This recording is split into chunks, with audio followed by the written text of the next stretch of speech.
Hello, నేను మీ శేషరావు. ఆంధ్రప్రదేశ్ వ్యాప్తంగా ఐపీఎస్ని ఎవరిని ప్రాధాన్యత పోస్టులు ఇవ్వాలి, ఎవరిని అప్రధాన్యత పోస్టులకు పంపించాలి అనే దాని మీద కసరత్తు జరుగుతుంది.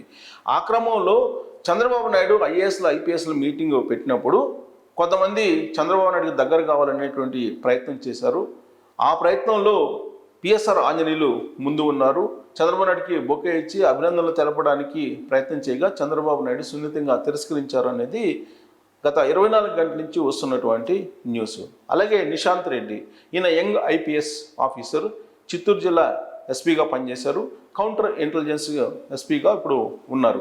అయితే ఆయన వాళ్ళకు చంద్రబాబు నాయుడికి ఏమాత్రం నచ్చటం లేదు అనేది పోలీసు వర్గాల్లో వినిపిస్తుంది. దానికి కారణం ఏంటంటే అంగళ్ళ కేసుకు సంబంధించి తెలుగుదేశం పార్టీకి సంబంధించిన కార్యకర్తల మీద కేసులు పెట్టారు. ఆ రోజున చంద్రబాబు నాయుడు మీద హత్యాయత్నం జరిగిందని చెప్పి కంప్లైంట్ చేస్తే ఆ కంప్లైంట్ తీసుకోకుండా తెలుగుదేశం పార్టీకి సంబంధించిన కార్యకర్తల మీదనే ఉల్టా కేసులు నమోదు చేయించారు. ఆ సమయంలో చిత్తూరు ఎస్పీగా నిశాంత్ రెడ్డి ఉన్నారు అనేది వినిపిస్తుంది. అందుకే ఆయన్ని కూడా అప్రధాన్యత పోస్టులు పంపించడం అవకాశం ఉంది అనేటువంటిది కూడా వినిపిస్తుంది. ఇంతకీ నిశాంత్ రెడ్డి అలాగే పిఎస్ఆర్ ఆంజనేయులు వీళ్ళిద్దరి మీదనే ఎక్కువ ఆరోపణలు ఎందుకు వస్తున్నాయి, అసలు వాళ్ళ ప్రొఫైల్ ఏంటి, ఎక్కడెక్కడ పనిచేశారు, ఆ పనిచేసినటువంటి ప్రాంతాల్లో వాళ్ళ మీద ఉన్నటువంటి అభియోగాలు కానీ ఆరోపణలు కానీ ఏంటి అనే దాని మీద మనం రివ్యూ చేసుకునేటువంటి ప్రయత్నం చేద్దాం. PSR Anjaneyulu IPS officer, 1992 batch IPS officer. ఈయన పిఎస్ఆర్ ఆంజనేయులు అందరికీ తెలిసినటువంటి ఐపీఎస్ ఆఫీసర్, ప్రత్యేకించి ఆంధ్రప్రదేశ్కు బాగా తెలిసినటువంటి ఐపీఎస్ ఆఫీసరు ఆయన. సో గోదావరి కని ఏఎస్పీగా తొలి పోస్టింగ్ ఆయనకి ఐపీఎస్ ప్రొఫెషన్ అయిపోయిన తర్వాత ఏఎస్పీగా తొలి పోస్టింగ్ గోదావరి కన్లో ఆయనకు వచ్చింది. అక్కడి నుంచి ఆయన కెరీర్ను ప్రారంభించారు. ఆర్మూరు, వరంగల్ ఉమ్మడి ఆంధ్రప్రదేశ్లో ఏఎస్పీగా బాధ్యతలు స్వీకరించారు. 1997లో కడప 11వ బెటాలియన్ కమాండెంట్గా ఆయన విధులు నిర్వహించారు. 2000-2002 మధ్య కర్నూలు, గుంటూరు ఎస్పీగా బాధ్యతలు నిర్వహించారు. కరెక్ట్గా ఈ సమయంలో కర్నూలులో కానీ గుంటూరులో కానీ ఆయన ఎస్పీగా పనిచేసినప్పుడు ఉమ్మడి ఆంధ్రప్రదేశ్ ముఖ్యమంత్రిగా చంద్రబాబు నాయుడు ఉన్నారు. ఆ టైంలో పిఎస్ఆర్ ఆంజనేయులు చంద్రబాబు నాయుడు ఇచ్చినటువంటి స్వేచ్ఛ ఏంటంటే రౌడీజాన్ని, ఫ్యాక్షనిజాన్ని లేకుండా చేయాలి అనేటువంటి ఒక ఆదేశం. ఆ ఆదేశాలను అందుకున్నటువంటి పిఎస్ఆర్ ఆంజనేయులు కేవలం పిఎస్ఆర్ ఆంజనేయులే కాదు, ఆంధ్రప్రదేశ్లో ఉండేటువంటి ఐపీఎస్ఆర్ అందరికి కూడా ఇచ్చినటువంటి డైరెక్షన్ అది. కానీ పిఎస్ఆర్ ఆంజనేయులు కర్నూలు అలాగే గుంటూరు జిల్లాల్లో ఉండేటువంటి తెలుగుదేశం పార్టీకి సంబంధించినటువంటి నేతల మీదనే ఎక్కువగా కాన్సన్ట్రేషన్ చేసి వాళ్ళ మీద కౌన్సిలింగ్ చేశారు అనేది ఆయన మీద ఉన్నటువంటి ఆరోపణ. అంతేకాదు కర్నూలులో ఎస్పీగా పనిచేసినప్పుడు ఒక మహిళ అనేకమైనటువంటి ఆరోపణలు చేస్తూ పిఎస్ఆర్ ఆంజనేయుల మీద ఆ రోజున ఫిర్యాదు కూడా చేయడం జరిగింది, ఆరోపణలు కూడా చేయడం జరిగింది.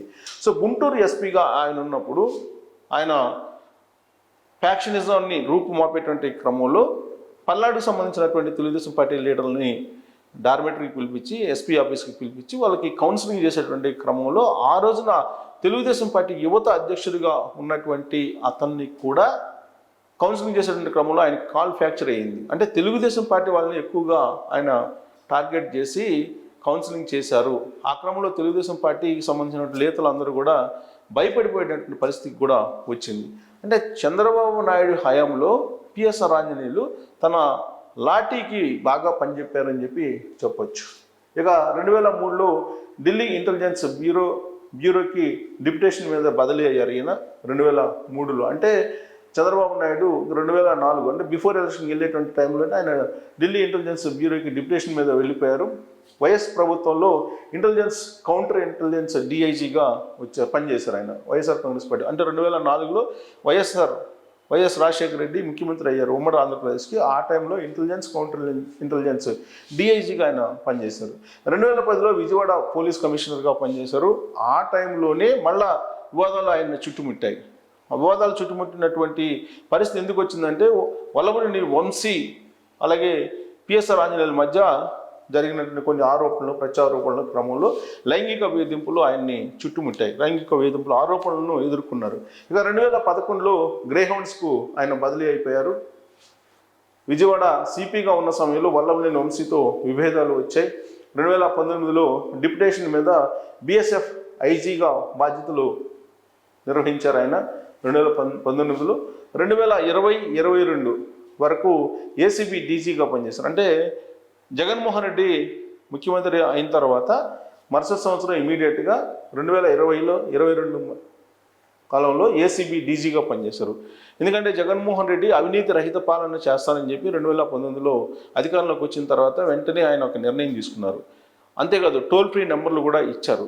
కానీ వచ్చినటువంటి కంప్లైంట్స్ ఒక్కటి కూడా పరిష్కారం కాలేదు. ఆ సమయంలో ఏసీబీ డీజీగా సీతారామాంజనేయులు ఉన్నారు. ఏవైతే కంప్లైంట్లు వచ్చాయో కొన్ని వేల కంప్లైంట్లు ఆ ఫోన్లకు వస్తే ఆ కంప్లైంట్లను బేస్ చేసుకొని ఏం చేశారు తెర వెనుక అనేది రకరకాల ఆరోపణలు కూడా ఉన్నాయి. సో ఏసీపీ డీజీగా ఆయన నిర్వహించినటువంటి విధులకు మెచ్చినటువంటి జగన్మోహన్ రెడ్డి 2022 నుంచి 2024 వరకు ఇంటెలిజెన్స్ డీజీగా ఆయనకి కీలకమైనటువంటి బాధ్యతలను అప్పచెప్పారు. సో ఆయన ఏసీబీ డీజీగా ఉన్నప్పుడు చేసినటువంటి సేవలను గుర్తించుకొని ఇంటెలిజెన్స్ డీజీగా జగన్మోహన్ రెడ్డి 2022 నుంచి 2024 వరకు అవకాశం ఇచ్చారు పిఎస్ఆర్ ఆంజనేయులకి. ఆ సమయంలోనే అధికార పార్టీకి అనుకూలంగా ఉన్నారని చెప్పి ఈయన మీద ఆరోపణలు ఉన్నాయి. అంతేకాదు చంద్రబాబు నాయుడు అరెస్టు తర్వాత రిమాండ్కి పంపించినటువంటి ఎపిసోడ్లో తెర వెనుక పిఎస్ఆర్ ఆంజనేయులు చాలా కీలకంగా వ్యవహరించారు అనేది ఆయన మీద ఉన్నటువంటి ప్రధానమైనటువంటి అభియోగం. సో అధికార పార్టీకి అనుకూలంగా ఉన్నారని చెప్పి ఎన్నికల కోడ్ వచ్చిన తర్వాత ఈసీ ఆయన్ని బదిలీ చేసింది. సో దాంతో పిఎస్ఆర్ ఆంజనేయులు ప్రస్తుతం ఆయన ఏ పోస్టులు లేకుండా ఉన్నారు. అయితే ఇప్పుడు చంద్రబాబు నాయుడిని కలిశారు. చంద్రబాబు నాయుడిని కలిసి బొకే ఇచ్చి అభినందనలు తెలిపేటువంటి ప్రయత్నం చేసినటువంటి క్రమంలో చంద్రబాబు నాయుడు సున్నితంగా ఆయన్ని తిరస్కరించారు అని చెప్పి ఇప్పుడు తాజా న్యూస్. ఇక Rishanth Reddy. So Rishanth Reddy IPS, young IPS 2016 బ్యాచ్కి సంబంధించినటువంటి ఐపీఎస్ ఆఫీసర్ ఈయన. 2016 ఐపీఎస్ ఆఫీసర్ అంటే చాలా యంగ్ ఆఫీసర్ ఈయన. గ్రేహౌండ్ అసాల్ట్ కమాండర్గా ఫస్ట్ పోస్టింగ్ ఆయనకి వచ్చింది. సో అక్కడి నుంచి ఆయన కెరీర్ను ప్రారంభించారు రిషాంత్ రెడ్డి. 2019లో నర్సీపట్నం ఏఎస్పీగా విధులు నిర్వహించారు. సరిగ్గా ఆయన ఏఎస్పీగా అక్కడ వచ్చారు. వచ్చిన తర్వాత అక్కడ అయ్యన్న పాత్రని టార్గెట్ చేశారు. అక్కడ తెలుగుదేశం పార్టీ వాళ్ళ మీద కేసులు పెట్టారు అనేటువంటి అభియోగాలు, ఆరోపణలు అప్పుడే ఉన్నాయి. 2019లో నర్సీపట్నం ఏఎస్పీగా, అంటే జగన్మోహన్ రెడ్డి ముఖ్యమంత్రి కాగానే నర్సీపట్నం ఏఎస్పీగా ఆయనకి పోస్టింగ్ ఇచ్చారు.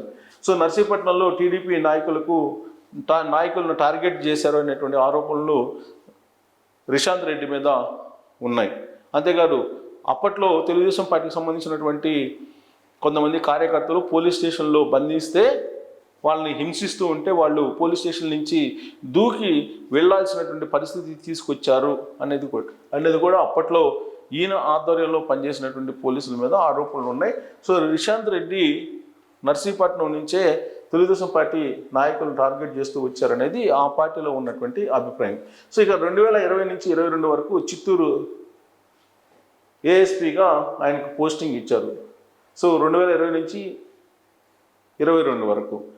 సో 2020 నుంచి 2022 వరకు ఇచ్చారు. 2022 నుంచి 2024 వరకు చిత్తూరు ఎస్పీగా కూడా ఇచ్చారు. సో ఈ చిత్తూరు ఎస్పీగా ఉన్నప్పుడే చంద్రబాబు నాయుడు అక్కడ ప్రచారానికి వెళ్ళిన సందర్భంగా అంగళ్ళ వేదికగా హత్యాయత్నం జరిగింది చంద్రబాబు నాయుడు మీద. ఆ సందర్భంగా తెలుగుదేశం పార్టీ వాళ్ళు కంప్లైంట్ చేశారు, వైఎస్ఆర్ కాంగ్రెస్ పార్టీ వాళ్ళు కూడా కంప్లైంట్ చేశారు. పరస్పరం రాళ్ళు విసురుకోవడం ఇవన్నీ కూడా చేసుకున్నారు రెండు పార్టీలు. అయితే అప్పుడు కంప్లైంట్స్ రెండు తీసుకోకుండా ప్లస్ తెలుగుదేశం పార్టీ వాళ్ళని ఎక్కువ మందిని అరెస్ట్ చేసి వాళ్ళ మీద కేసులు పెట్టి వైఎస్ఆర్ కాంగ్రెస్ పార్టీ వాళ్ళు ఎవరైతే ఉన్నారో వాళ్ళని వదిలేశారు, కేసులు కూడా పెట్టలేదు అనేటువంటి ఆరోపణలు అప్పట్లో వచ్చాయి. దానికి కారణం రిషాంత్ రెడ్డి ఆదేశాలు కింది సిబ్బందికి అనేది ఆయన మీద ఉన్నటువంటి ప్రధానమైన అభియోగం. సో రిషాంత్ రెడ్డి ఎస్పీగా ఉన్న సమయంలోనే చిత్తూరు జిల్లాలో చంద్రబాబు నాయుడు ర్యాలీ పైన వైసీపీ దాడి చేసింది. ఆ దాడి జరుగుతుందని చెప్పి ఎస్పీకి తెలీదా అని అంటే తెలిసి కూడా ఆయన నిమ్మకు నీరెత్తినట్టు ఉన్నారనేది ఆయన మీద ఉన్నటువంటి ప్రధానమైనటువంటి అభియోగం. ఇప్పుడు చంద్రబాబు నాయుడు మీదనే హత్యాయత్నం కేసు పెట్టారు పోలీసులు. ఎందుకు ఆ రోజు పరస్పరం వైసీపీ అలాగే తెలుగుదేశం పార్టీ శ్రేణులు రాళ్ళు విసురుకోవటం ఇవన్నీ జరిగాయి. కానీ చంద్రబాబు నాయుడుని కూడా వైఎస్ఆర్ కాంగ్రెస్ పార్టీకి సంబంధించినటువంటి వాళ్ళని ఏదో చంపబోయారనేది ఆయన మీద కూడా హత్యాయత్నం కేసు పెట్టారు. దానికి రిషాంత్ రెడ్డి ఐపీఎస్గా ఆ రోజు ఉన్నట్టు ఎస్పీగా బాధ్యత వహించాలి అనేది అప్పటి నుంచి కూడా తెలుగుదేశం పార్టీ చేసినటువంటి డిమాండ్.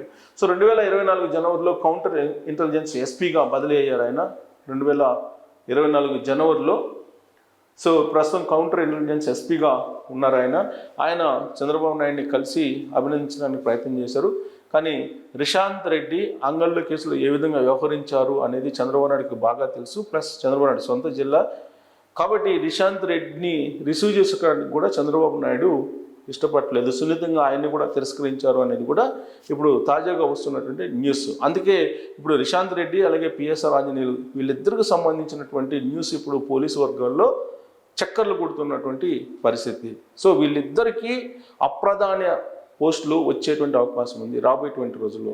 ప్రాధాన్యత కూడినటువంటి పోస్టింగ్లు వీళ్ళిద్దరికి ఉండేటువంటి అవకాశం లేదు అనేది ఇప్పుడు సర్వత్రా వినిపిస్తోంది. రిషాంత్ రెడ్డి యంగ్ ఐపీఎస్, కానీ పిఎస్ఆర్ ఆంజనేయులు మరొక 2 సంవత్సరాల్లో రిటైర్ కాబోతున్నారు. కానీ ఆయన్ని మాత్రం అప్రాధాన్యత పోస్టులో ఉంచడానికే ఇప్పుడున్నటువంటి ప్రభుత్వం సిద్ధమయ్యింది అని చెప్పి తెలుస్తుంది. అంతేకాదు నిబంధనలకు విరుద్ధంగా వ్యవహరించినటువంటి ఐపీఎస్ల మీద చర్యలు తీసుకోవడానికి కూడా చంద్రబాబు నాయుడు ప్రభుత్వం సిద్ధమవుతున్నటువంటి క్రమంలో రిషాంత్ రెడ్డి అలాగే పిఎస్ఆర్ ఆంజనేయుల మీద ఎలాంటి చర్యలు కొత్త ప్రభుత్వం చంద్రబాబు నాయుడు ముఖ్యమంత్రిగా ఏర్పడినటువంటి క్రమంలో ఏ విధమైన చర్యలు తీసుకుంటారో అనేది చూడాలి. వాళ్ళ మీద ఎలాంటి చర్యలు తీసుకోవాలనేది కూడా కామెంట్ చేయొచ్చు మీరు. Thank you very much.